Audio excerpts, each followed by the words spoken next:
Welcome to today's Explainer. By the time a kid turns 18, they will have spent roughly 15,000 hours sitting in a school setting. Just think about that sheer amount of time for a second. For most of their waking hours, school is basically their entire world. And because of that, you, educators and parents, are truly the crucial first line of defense when it comes to a child's emotional well-being. So today, we're unpacking a comprehensive, research-backed toolkit. It's filled with expert insights on how we can actively foster mental health and resilience right there in our schools. Let's dive right in. Here is our roadmap for today. 1. Spotting emotional distress early. 2. The resilience framework. 3. Simple classroom strategies. And 4. The power of peers. First up, spotting emotional distress early and becoming the first line of defense. I want you to think of a student kind of like a houseplant, right? Before the leaves actually turn completely brown, there are subtle signs, a slight droop, maybe losing a little bit of its vibrant color. It's basically telling you it just needs some sunlight and water. Well, kids are the same way, and the signs that they need some emotional water show up across completely different categories. It's almost never just one isolated thing. Academically, you might see a sudden, sharp drop in their performance, incomplete assignments, or just a total loss of concentration. Behaviorally, a normally calm student might become uncharacteristically restless, hyperactive, or start acting out in class. Then there are the physical signs, which honestly get overlooked all the time.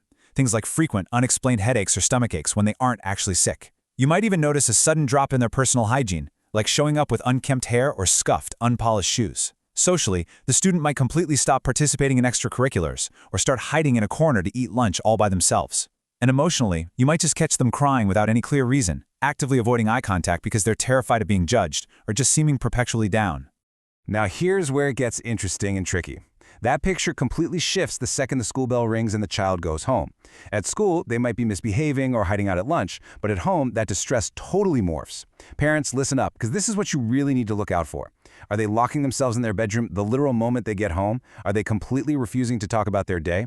You might also see a total loss of appetite, or on the flip side, sudden overeating. They might completely drop their absolute favorite hobbies or stop watching their favorite TV shows. And most heartbreakingly, they might start vocalizing real negative self-talk, saying things out loud like, "I can't do anything right," or "I'm just worthless." Moving to Section 2, the Resilience Framework, Rebuilding the Foundations.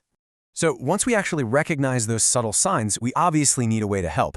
And here's the mindset shift. Resilience isn't just something you're magically born with. It's much more like fertile soil that we can actively, purposefully cultivate. And this framework relies on 3 main pillars. The first one is I have. This is all about building up a student's external support system. It's that core realization for a kid that, hey, I am not alone. When a student can look around and confidently say, I have people who support me, they instantly feel secure. As educators, we build this by creating genuinely welcoming classroom environments, actively encouraging supportive friendships and teamwork, and building deeply positive teacher-student relationships. Honestly, it can be as simple as starting the day with a quick group check-in where students actually get to share and support one another. The second pillar is I am. Now this one focuses inward, on developing a truly positive self-identity. It's all about the student recognizing their own inherent value. Thinking, I am capable, I am valuable. We foster this by praising their effort and their persistence, rather than just their grades, which really promotes a healthy growth mindset. A fantastic, actionable exercise here is having students create what we call My Strengths posters, where they visually map out their positive qualities. It sounds super simple, but it fundamentally shifts their self-image and builds profound self-esteem.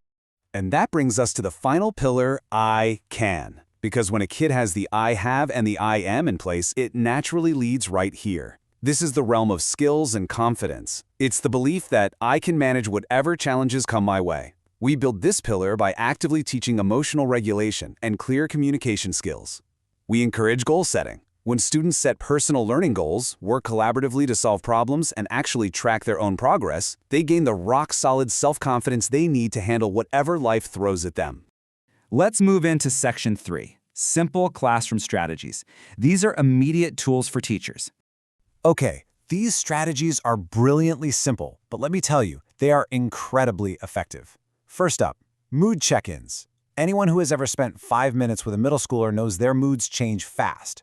So don't just rush right into the lesson plan. Take 2 to 5 minutes at the very start of the day. Ask your students to rate how they're feeling on a scale of 1 to 5, or maybe use a chart with different emojis. It instantly tells you who is totally disengaged or secretly hurting. Second, anonymous question boxes. Students often fear judgment from their peers. Having a physical box in the room where they can drop questions or explain a situation completely anonymously gives them a safe voice. Third, use case studies and role play.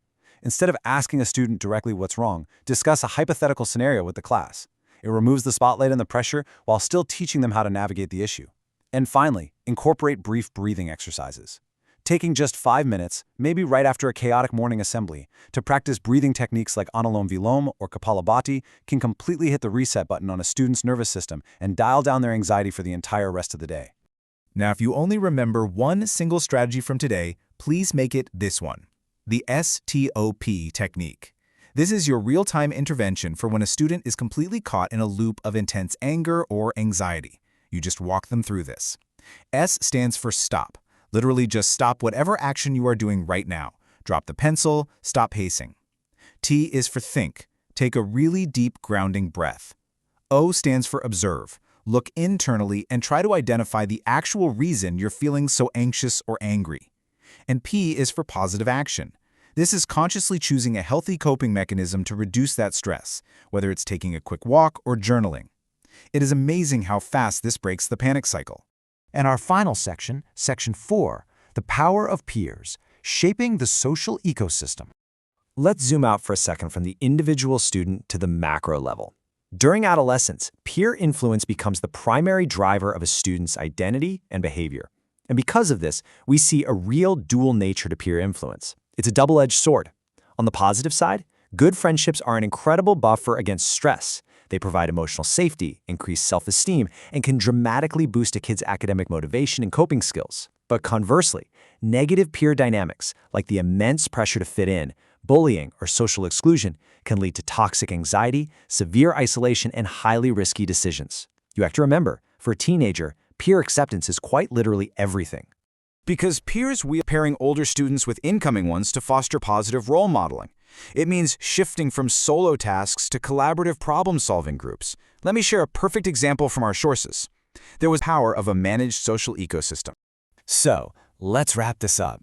We've explored the subtle signs of hidden distress, we broke down the vital I have, I am, I can framework, we looked at rapid classroom strategies like the STOP technique, and we talked about the immense power of peers. The blueprint for an emotionally healthy school is right here. But, knowledge without action is really just trivia. The students walking into your classroom tomorrow are looking for that safe harbor. They are relying on you to be that first line of defense. So I'll leave you with this final vital question to think about. How will you build resilience in your classroom tomorrow?